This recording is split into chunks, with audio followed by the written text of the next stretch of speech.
The waterfront in Dublin is filled with lots of old and new buildings. I am more than excited to learn about the Irish history, and I'm at the Epic Irish Immigration Museum, which is, this is really a miracle. And Mervyn Green, you are the museum director. What does EPIC mean? EPIC is an acronym for Every Person is Connected. But it also describes the journey that a lot of people would have had to have taken, perhaps not from the 1960s or 70s onwards, but Irish immigration's really been happening for 1,500 years since St. Brendan and others that essentially were leaving Ireland in curraghs. So the journey that people would have had to have taken up to about the 1960s or 70s would have been an ocean journey.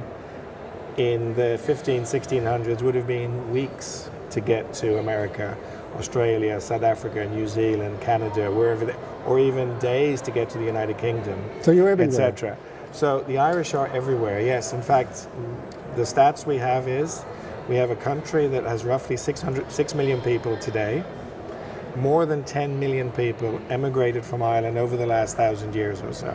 To Australia, to America, absolutely, to yes, everywhere. To everywhere. And the estimates are that somewhere north of 70 million people claim Irish ancestry in a meaningful way all over the world. And that would be a very, very large, probably the largest proportion of people if you take the original country into account. A lot of Indians all over the world, a lot of Germans, but those countries have 50, 60, 70 million population as opposed to our tiny population. It's a small country also. It's a small country, but it has made a big impact. And what I love is the fact that the people that I've met during my stay here have been so hospitable, so friendly and warm and open. I mean, proud of their country. Part of the reason is you're American. And there's an enormous affinity in Ireland to America and Americans, okay? And the ties between our country and Ireland and USA and Canada, I'm going to say North America, are very, very strong, okay? And America has always had a special place in its heart for the Irish. And as you will probably know, roughly 22 out of the 45 presidents of America have had Irish ancestry, including Barack Obama, the most famous probably John F. Kennedy. But the reality is Andrew Jackson was also Irish? Yes, but he was actually, he was born 2 years after his parents emigrated from what is now Northern Ireland. So he would have been part of an Irish Protestant emigration wave in the 1700s. Right. As opposed to a later Irish Catholic emigration wave, which would have been in the mid-1800s. And all of this is documented in the museum? Absolutely, yes. So we have a special gallery. EPIC is quite a large museum. It's 40,000 square feet. We have 20 galleries. It's thematic as opposed to chronological. So one of the galleries is on the theme of politics and social change. And so we cover Barack Obama, we cover Brian Mulroney, who would have been a Premier of Canada. There's been a lot of politicians in Australia have come from the Irish. And a lot of it is social change, especially on the Democratic side of politics in the States. Right. And Liberal side or Labour side of politics in Canada. There would have been a tradition of being involved in labour movements. In a lot of these fledgling democracies in America, Canada, Australia, even New Zealand, over the years. Right. So the Irish have kind of battered a little bit above our weight, not just in the traditional areas of writing or perhaps film or screenplays, things like that, but in politics, social change, but also other areas like technology, innovation. And we tell all those stories. There's the gallery, we have a science and technology gallery, we have an art and design gallery.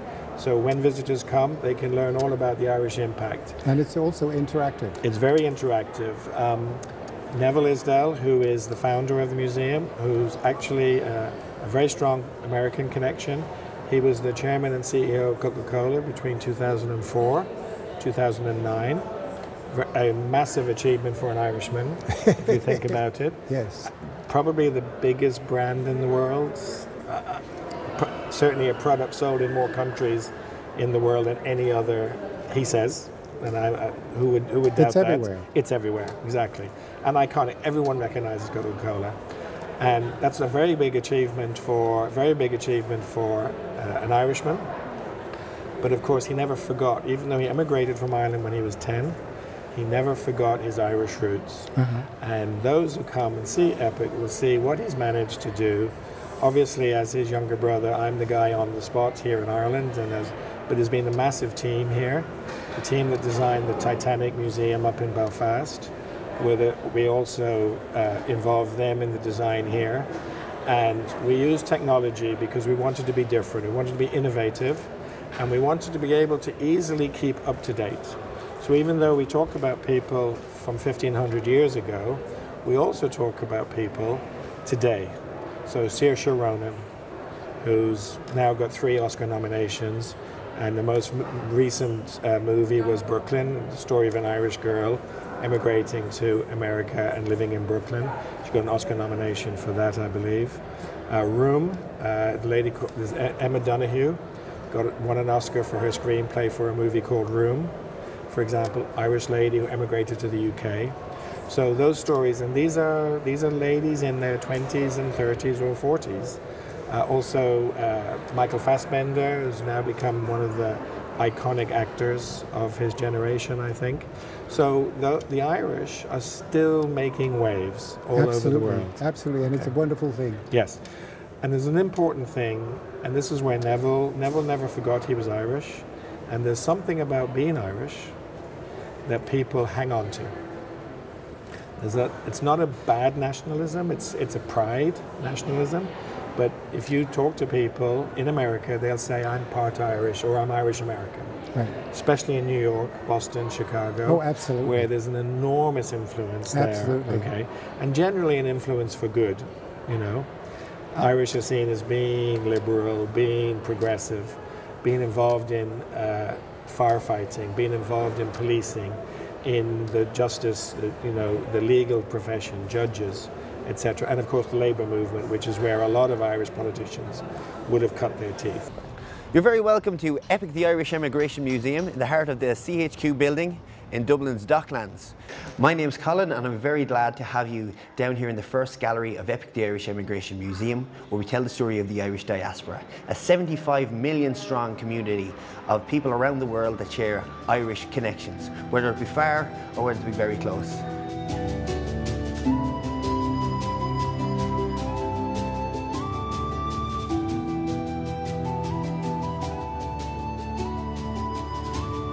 The first part of every emigrant's journey is going through an emigration station, like the one we have here, made to resemble the famous emigration station at Ellis Island in New York, where Annie Moore would have been the first lady to go through its gates. She received a $12 gold piece. The touchscreens in these pods tell the story of over 300 Irish immigrants, and we explore their adventures, such as, here we see the story of Constantine Scollin, who emigrated from Fermanagh to the Canadian prairies, where he interacted with tribes of Canadian natives.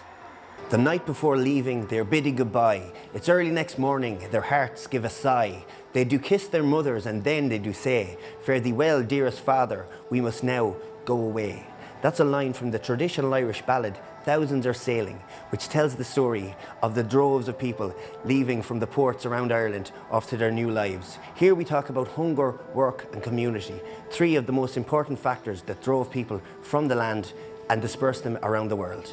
Though Ireland has always been a neutral nation, we found ourselves over the years taking part in wars and conflict all over the world. In this room we use this innovative table to tell the story of these individual fighters.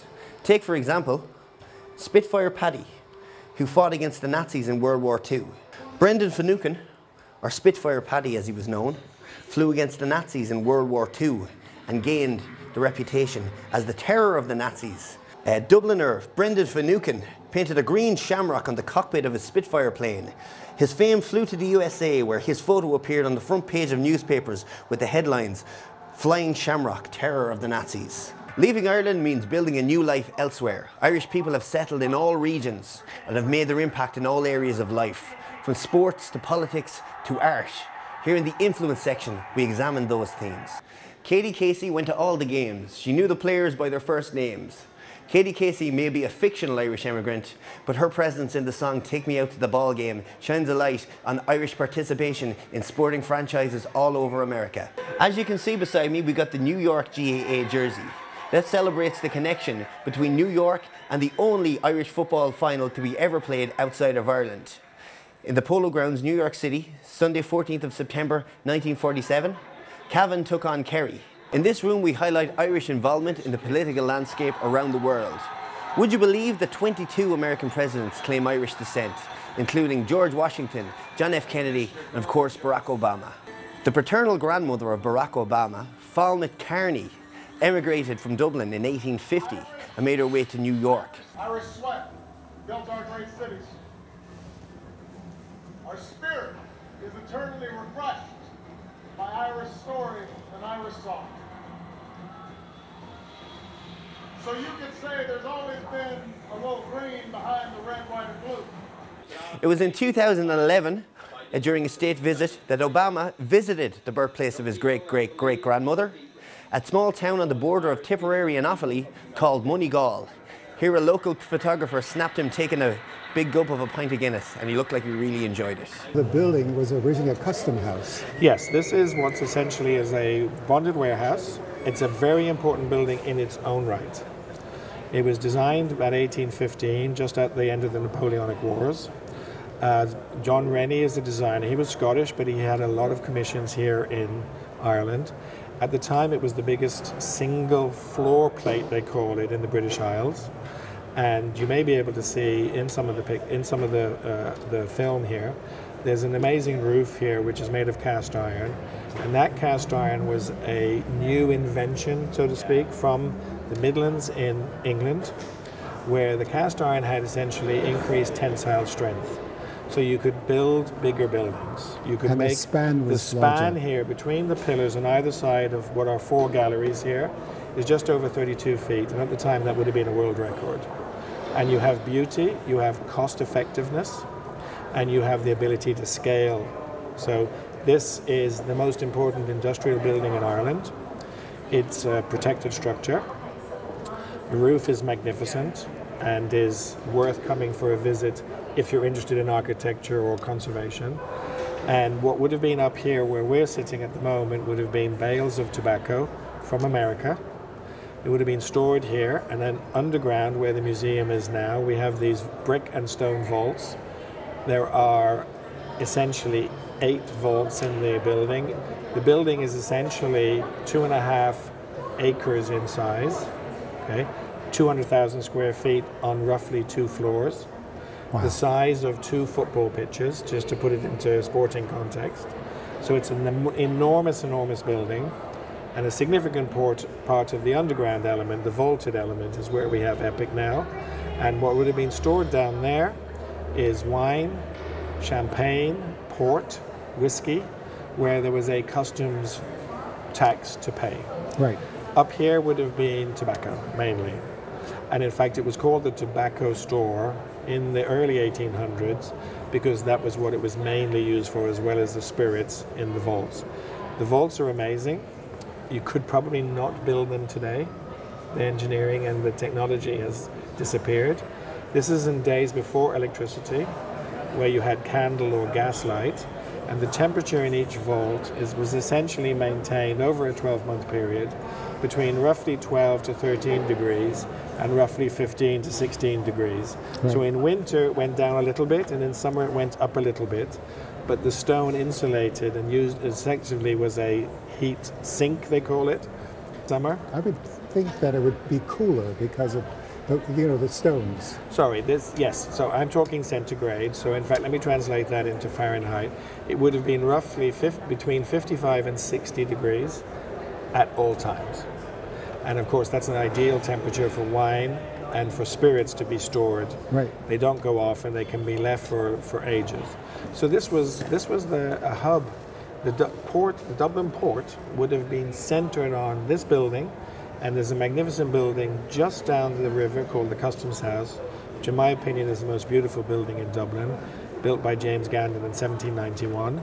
And of course, as the port grew, and as after the Napoleonic Wars there was 100 years where Britain ruled the waves and essentially Europe. They were the winners of a big conflict.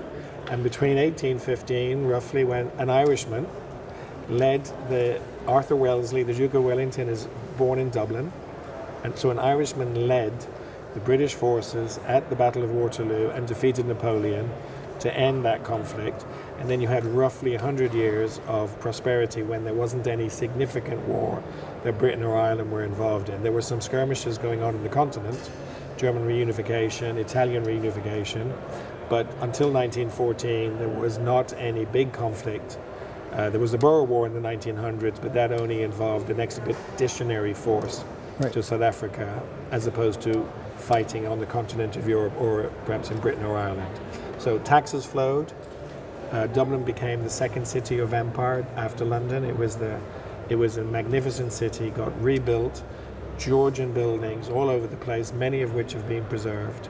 And our city today, you can still wander around Dublin and see so much of what was built from, let's say, 1780 until around about 1850, 1860, which would have been Dublin's golden years, basically. And when was the potato famine? Potato famine started around about 1845. Oh. And it went on for 5 or 6 years. And the stats there, we do cover the famine in Epic, but it's only really 5 years of 1500, but the numbers are a bit scary. There are 8 million people in the population before the famine.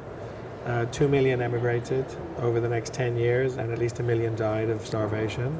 Horrible. And there were, in 1961, there were less than 3 million people in Ireland. Now we're back up to about 6 million, including Northern Ireland and the Republic of Ireland now. And we're one of the fastest growing countries. Our birth rate is high, families are still big in Ireland. People are returning from emigration for the first time in years. Right. And we have an enormous inward immigration from Poland, Lithuania, Eastern Europe especially. People are coming for economic reasons and are welcome here. And of course we have growing technology, pharmaceutical, banking and other industries here, which are attracting people from France, from Germany, from Britain to come and have their careers here in Ireland. Jon Haggins, the GlobeTrotter, is like no other travel book in the world. When I think of travel, I think of friends from around the world. I've traveled to Malaysia, Thailand, India, everywhere. You're going to absolutely love the book. And the recipes, you will whet your appetite with these incredible aromatic recipes. Remember, my world is your world. So get up, get out, and travel. I just met a new friend that I'm so delighted. Her name is Antoinette Riley, a typical Irish name. We're here at the moment at the Brooks Hotel in Dublin, and we just had the most incredible experience discovering the undiscovered Munster region of Ireland. And you're going to tell me all about this because we saw castles, we had great food, we had a bicycle ride, all kinds of wonderful things, and stayed in great hotels. We did. Yeah, well, Munster is one of the areas in Ireland's ancient East. So the whole premise of Ireland's ancient East is 5,000 years of history. So our history, we've got a very diverse history. So the part I chose for this press trip was sort of a lesser known region. There's some iconic sites in the whole of Ireland's ancient East, from Newgrange, over 5,000 years old, the Rock of Cashel, but we didn't visit any of them. We stopped, our first place was Holy Cross, which is quite near to Rock of Cashel, where a lot of people go. But Holy Cross is a lesser known abbey and a Cistercian monastery nearby. We met the local guide. A lot of people we met on the trip are volunteer local guides. So they're very passionate about their area, they're very passionate about getting other visitors to experience and learn about it. So that was our first stop. That was in County Tipperary. A couple of other places in Tipperary. We went to Feathered. Ireland is known as the land of the horse. We've got a huge tradition and history with all kinds of horses, from the draft horse, the workhorse, to our race horses. And the Queen visited. Absolutely. The Queen is a real, I don't call her horsewoman, but she's a real fan of the horse. And that's the wrong expression for her, obviously, but she's a real fan of racing and horses. She loves horses. And she's connections here with particularly Coolmore Stud, where we also visited. Coolmore Stud is famous worldwide. They've got other studs in Australia and also in the United States. And they have one of the most famous horses in the world at the moment. He's the most valuable horse, called Galileo. We got to meet him. We got to even touch him, which wonderful experience. Absolutely, wasn't it? I thought it was incredible myself, and hear all about what he does and how he earns his keep. And yeah, from then on, where else did we go in Tipperary? Well, we stayed in Clonmel the first night. I forgot to mention that. So then we moved on to Waterford, and Waterford's quite a big county. A lot of what Waterford is known for, it's the Vikings. The Vikings came to Ireland, and one of the places they went was Waterford. But again, we didn't go there because that's more known. So I was thinking of lesser known. So there's a big new initiative in the whole Waterford area. It's called the Waterford Greenway. And what it was a railway track that went from Waterford for 46 kilometres, and it's been abandoned a number of years ago. So it's now being developed into a cycle and like a walkway track. Fabulous. Yeah, in really green, pristine landscape, I'm sure you'll agree, and just fresh air. So we all got on our bikes and we did our 10-kilometre cycle, which... Exactly, which was fantastic. Did you love it? Yeah. I loved it. And also the seaside, right on the shore, which is wonderful. You come right down over, you come down around the corner and then you see Dungarvan, the bay where Dungarvan is. What I loved about that in particular is I'm not a cyclist myself, but it was a very easy cycle. Absolutely. It was 10 kilometres. We won't say almost all downhill, but it was quite gentle rolling down. It was wonderful. Very little power of energy was involved, like let's say rolling down the hill. But you also forgot to mention McCarthy's, which I did, really... of course. Apologies, I did. That was probably that was probably the highlight. That was an unusual place for lunch. I don't normally bring groups to pubs that are also undertakers, but McCarthy's is quite unique. We've got a lot of McCarthy's bars in Ireland. It's a well-known name. It's quite well known in pubs, so there's quite a number of them around the country, particularly in that area. But this McCarthy's is quite famous because they are also genuinely the undertaker in the village, which is where they bury the locals. So we met Jasper, the owner, and he brought us out the back and showed us the hearses literally all lined up, and the coffins, and the choice of coffins, including the newer, what would you call them, environmentally friendly coffins, which a lot of people are going for nowadays. So I thought that was quite interesting, and good food as well, good pub food. That's another thing Ireland now is known for, where we've had a smoking ban here since 2004. So which means you can't smoke in a pub, you can smoke outside, but because of no smoking in pubs now, there's a great pub food culture.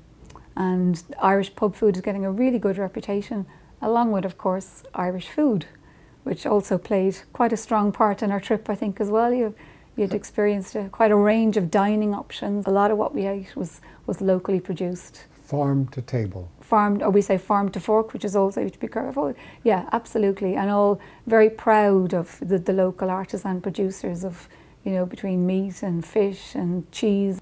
Antoinette, you know what I thought was very special? The castles. You can rent a castle. You can. And live in the luxury of life. Absolutely. So we visited Lismore Castle and Gardens, which is also still in family ownership, but you can rent out the entire thing for an event or just for a party or whatever, a wedding. I find that the Irish people have this incredible thing about telling stories. We do. They have great stories to tell. Yeah, we are. The spoken word. Spoken word. We're known for it. We are, a lot of Irish writers, as I'm sure you know, and we just have a way, I think, with words and the way of telling a story and also preserving our history.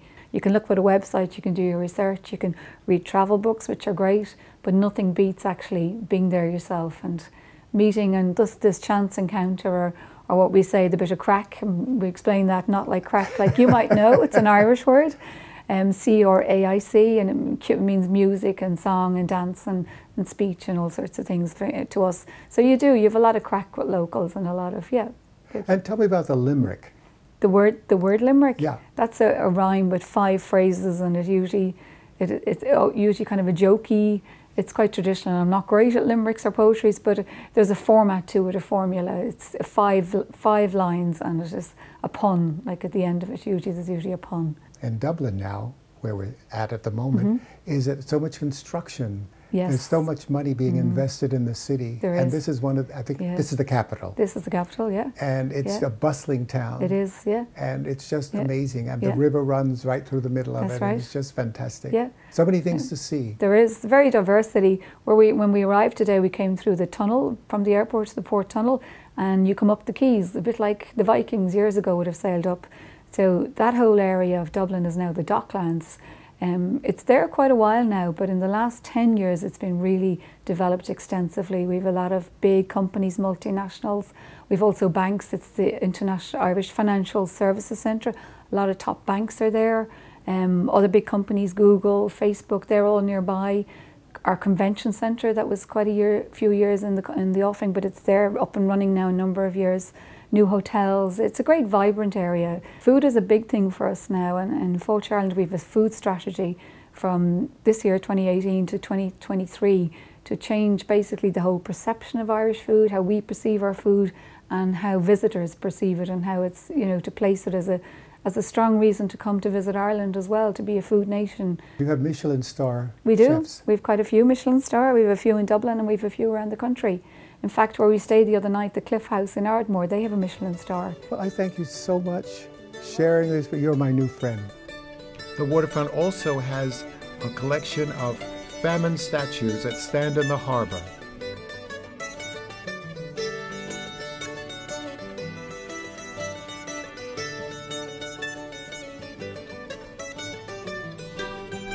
The Halfpenny Bridge in Dublin is the oldest pedestrian bridge and was built in May 1816 over the Liffey River. It's constructed of cast iron.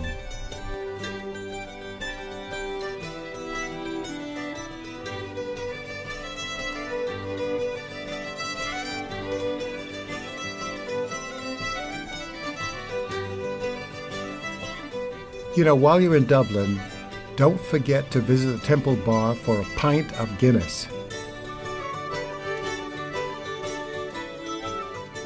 This is the Temple Bar, and it's in the Temple area of Dublin, and everyone comes here. It's a very popular tourist spot where you can get a great Guinness. Drafton Street is the principal hippie street in Dublin centre. The bronze statue in the centre of Dublin is dedicated to their favorite son of rock and roll, best known as the frontman of Tin Lizzy. We just discovered the undiscovered Munster region of Ireland, and it is unbelievable. The countryside, the bicycle rides, all the wonderful treasures of this region. I'm now in Dublin, and this is a great city. It's a capital, and this is Drafton Street where all the shopping goes on. Until next week, I'm Jon Haggins, the GlobeTrotter. I'll see you then. So long for now. Remember, get up, get out, and travel.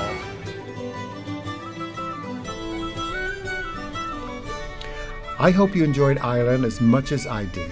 I look forward to seeing you next week at another colourful destination. So long for now.